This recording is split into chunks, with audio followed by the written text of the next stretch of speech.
E assim, nós começamos o nosso básico do espiritismo. Hoje nós trouxemos um tema que eu acreditei piamente que já tínhamos tratado, mas não tratamos, então vamos a ele pela primeira vez. Autoobsessão. Gente do céu. Como é complicado essa coisa de autoobsessão.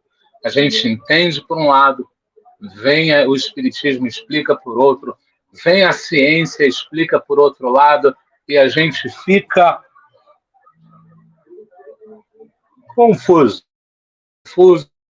perdido, e muitas vezes sem saber para que lado vai. A gente fez uma sopa de letrinhas e trouxe um pouco da União Espírita de Sorocaba. No Espiritismo, a obsessão espiritual é a influência que um espírito pouco esclarecido exerce sobre uma pessoa. Então, a obsessão é a influência de um espírito sobre outro espírito. É a influência do espírito encarnado sobre um espírito encarnado.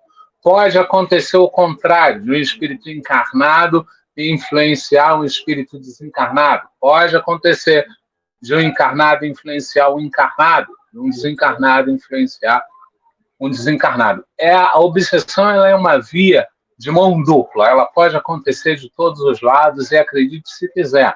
Uma vez obsidiado, o obsidiado pode sim se acomodar naquilo que o obsessor traz, e então, por mais que o obsessor queira ir, o obsidiado o convida a voltar. Mas, fato eu li pela metade, né?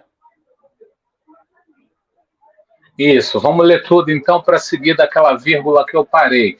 De acordo com o Espiritismo, a obsessão espiritual é a influência que um espírito pouco esclarecido exerce sobre uma pessoa. Por consequente, a auto-obsessão é o tormento que a criatura exerce sobre si mesma. Consegue entender isso? Consegue entender eu atrasar meu caminhar? Eu perturbar a mim mesmo? Eu atrapalhar a mim mesmo? É claro que numa lógica comum eu não consigo ver isso como possível, por isso precisamos ler um pouco mais para então buscar o entendimento. A autoobsessão se caracteriza por mecanismos psíquicos autoinduzidos, ou seja, são mecanismos que acontecem ali na nossa mente, que somos nós mesmos quem provocamos esses mecanismos, somos nós que alimentamos esses mecanismos. Desculpa, eu juro que não queria, mas tinha um suco de abacaxi olhando para mim e eu peguei, aí eu estou desse jeito. Nos quais a pessoa se aprisiona mentalmente por conteúdos mentais de caráter repetitivo e compulsivo. Repetitivo e compulsivo. Repetitivo e compulsivo. Repetitivo e compulsivo. Comigo falando assim, parece incômodo. Comigo falando assim, parece que a gente seria incapaz de seguir um pensamento repetitivo e compulsivo. Mas, quando provocado de uma maneira XYZ, a gente acaba, sim, entrando nessa repetição. Fulano me machucou, ele não podia ter me machucado. Fulano foi duro comigo, ele não podia ter sido duro comigo. Porque eu tinha que ter respondido isso, eu tinha que ter feito aquilo. Mas fulano me machucou, ele não podia ter me machucado. Ó, Derlei, como é que você tá? Eu tô bem, mas o fulano, olha, me machucou. Ô, nego, como é que você tá? Tô bem, cara, mas o fulano me machucou. É repetitivo de uma maneira que a gente nem percebe. É de uma maneira viveu entenderá o que eu estou falando. Você entrar num relacionamento novo, falando muito do relacionamento passado, e o relacionamento novo, por querer ficar com você, te adverte. Você fala muito nesse teu relacionamento passado. Você ainda gosta dessa pessoa? Você quer ir lá e tentar escrever uma história com essa pessoa? Você tem consciência de que agora você está comigo? A pessoa quebra financeiramente, encontra alguém que faz aquela situação financeira para ela, não diz nada, então ela está na relação até a hora que a pessoa só fala daquela situação antiga. Quem diria, eu comendo cachorro quente na rua, eu ia para os melhores restaurantes Michelin, estrela Michelin, e aí a pessoa olha e diz assim, puxa vida, cara, agora a tua situação é essa, não adianta viver na situação passada. Então, é isso que acontece. Caráter repetitivo e compulsivo, sentimentos de culpa por atos reprováveis praticados nesta ou encarnação pregressa, deixam suas marcas, o que favorece a instalação de perturbação. Vamos destrinchar isso aqui para não ter problema nenhum. Sentimentos de culpa por atos reprováveis. Enquanto eu não tenho consciência dos meus erros, nada vai acontecer. Por isso que a espiritualidade diz, olha, não adianta falar com um surdo, não adianta mostrar coisa para um cego, não adianta querer que alguém não tem mão tateie algo. Por quê? Porque a pessoa ainda não está pronta para aquele entendimento. Então, uma vez, no momento que eu esteja pronto e eu consiga entender aquilo, aí eu vou entender aquilo como ato reprovável e vou começar a me assediar em culpa. Dependendo do grau dessa reprovação que eu trago, eu levo isso comigo para as encarnações seguintes, que vem aí da encarnação pregressa, levo isso para frente, e aquilo vai me atormentar, me deixando marcas no psiquismo, no emocional, no intelectual, né? E o que favorece a instalação da perturbação. O indivíduo auto-obsidiado atormenta-se a si mesmo, reprova-se incessantemente, martiriza chegar a distúrbios psiquiátricos graves, requerendo tratamento médico e psicológico especializado, além do imprescindível apoio espiritual, o qual promove o necessário esclarecimento e propõe medidas terapêuticas eficazes. Então, a auto-obsessão, e na própria obsessão, tudo se dá através da conversa fraterna, através da mostra de que aquilo não está sendo bom. Uma pessoa é rancorosa, ela é rancorosa, ela é rancorosa, até a hora que ela chega para mim chorando e diz, eu não aguento mais ser rancoroso. Esse rancor me consome, esse rancor me dói, e eu não sei mais o que fazer com ele. É a hora, então, que você vai começar a trabalhar desfazendo esse caminho que a levou para o rancor, trazendo-a para o ponto zero, e dali ela começa criando um caminho. A mesma coisa acontece com a mágoa, a mesma coisa vai acontecer com a auto-obsessão. Então, você tem que ser esclarecido acerca disso. Olha, você tem consciência de que você está enfermo? Você tem consciência que essa enfermidade está te consumindo? Está atrasando o seu desenvolvimento?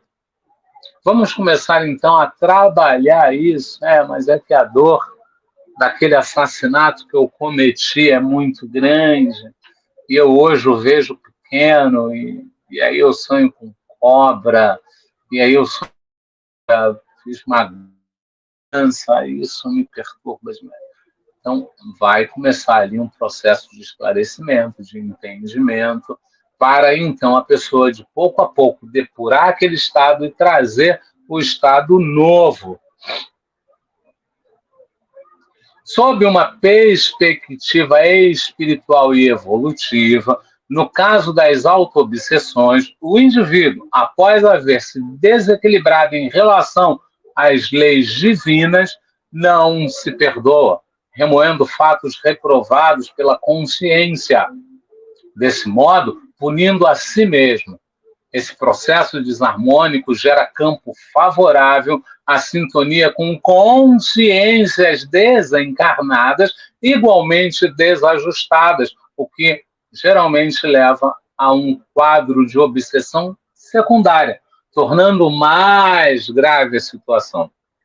O que nos traz aqui e que nós devemos ficar atentos é o que falamos muito em nossos estudos, coisas que vimos na literatura de Kardec, na literatura edificante, que é a questão da própria consciência. Não, não sou eu que vou te cobrar nada. Não, não é o outro que vai te cobrar nada. Não, nada, é você quem vai examinar em algum momento, em um dado momento, você vai examinar a tua consciência e vai chegar à conclusão de que aquilo, além de ter sido um erro, foi um grande erro. E aí você começa a perseguir você. Porque já não cabe mais desculpas, porque enquanto eu ainda estou ali no processo de entendimento, eu tenho o péssimo hábito de desculpar, eu tenho o péssimo hábito de esquecer o que foi acordado. Mas, Alderley, por incrível que pareça, eu realmente esqueci. Eu acredito que você esqueceu. A pergunta é, você esqueceu porque aquilo não tinha importância para você? Ou você se levou a esquecer para não ser perseguido por aquilo? São dois caminhos, duas possibilidades, e a gente tem que saber qual é.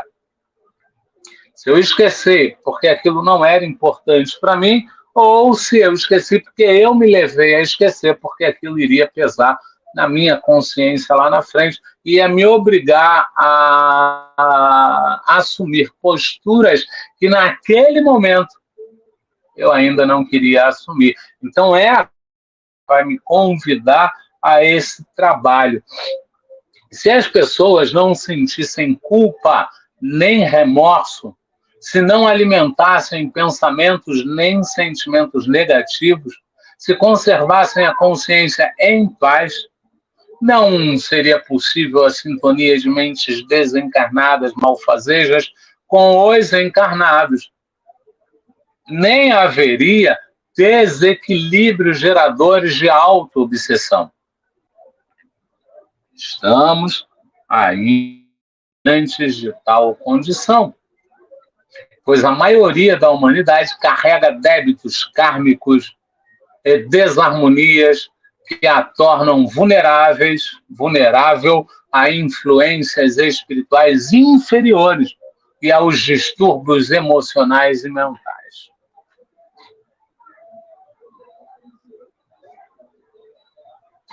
Como não sentir que eu errei? Como não sentir remorso se eu sei que eu errei? Como não alimentar pensamentos nem sentimentos negativos? Como conservar a consciência em paz se eu me vejo? Como eu não consigo nada disso, o fato é, vem a sintonia de mentes desencarnadas.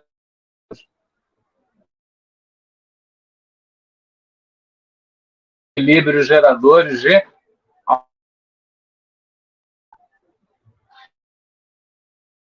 preciso vigiar e orar. Eu preciso resgatar aquilo de que eu posso resgatar o mais breve possível. Eu não posso deixar minha reforma íntima, o meu crescimento para depois. Quanto mais depois eu deixar, mais embrutecida eu estarei, mais difícil será e mais detalhe, perseguido por mim mesmo. Perseguido por mim mesmo.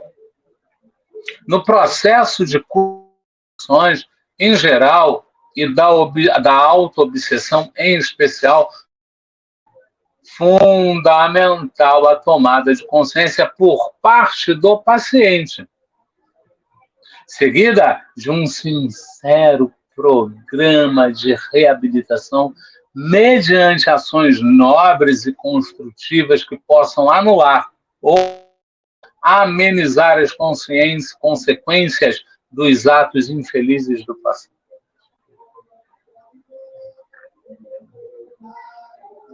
Eu tenho que trabalhar, eu tenho que dar duro para o trabalho de hoje resolver as questões de ontem. Reparação. Ao ter culpa, eu começo a trabalhar essa culpa, buscando para mim o auto-perdão. Ao ter remorso, eu aproveito esse remorso para dar um salto para o arrependimento, já que o remorso é o antecessor do arrependimento. O salão do remorso é desse tamanho, o salão do arrependimento é desse tamanho. Mas, para chegar tenho para onde correr. Para a libertação de qualquer auto-obsessão, requer-se paciência e perseverança, dedicação ao autoconhecimento e à autotransformação, meios capazes de romper definitivamente as amarras da retaguarda evolutiva. Para que esse processo obtenha êxito, o auto-perdão e a autovalorização, isto é, o reconhecimento de si mesmo como ser divino e suas consequências iluminativas, constituem elementos essenciais ao permitirem novos rumos na jornada existencial. Se eu fosse você, eu dava pausa e lia isso de novo. Bota grande para a pessoa dar pausa, por favor. Eu daria pausa e lia isso de novo. Por fim, mas não é o final, a auto-obsessão evidencia um conflito íntimo não resolvido, o qual aguarda solução adequada. Não pela autopunição que gera sofrimentos desnecessários e improdutivos, mas mediante mudança de conduta e de atitude diante de si mesmo e da vida.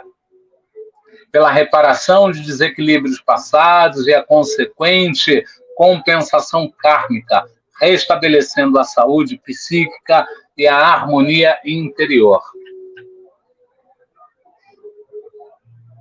Não tenho mais o que falar. Não tem mais o que ser dito. Não tem mais o que ser dito. Conflito íntimo não resolvido, que aguarda a solução adequada, mas que não é pela autopunição e nem pelos sofrimentos desnecessários e improdutivos, mas sim mediante mudança de conduta e de atitude diante de si mesmo e da vida. Eu não vou reparar com o outro, eu tenho que primeiro reparar comigo. Repito o que eu já falo há algum tempo. Amor pede para eu primeiro colocar a máscara em mim, para depois colocar as crianças e pessoas que eu queira auxiliar. Eu tenho que primeiro me curar para depois buscar auxiliar ao próximo. Não tem jeito, gente, não tem jeito. Então, até aqui, desculpa, até aqui nos auxiliou a União Espírita de Piracicaba, né? www.uniãoespiritadepiracicaba.com.br, conteúdo, artigos, auto-obsessão. Foi de lá que a gente tirou 99% do texto, a gente tirou um parágrafo de um outro site, aí a gente olhou e falou, não faz sentido citar por causa de um parágrafo que, inclusive, a gente mexeu. Então, senhores, a gente agradece imensamente a presença de todos e trabalhamos a nossa auto-obsessão no nosso básico do espiritismo.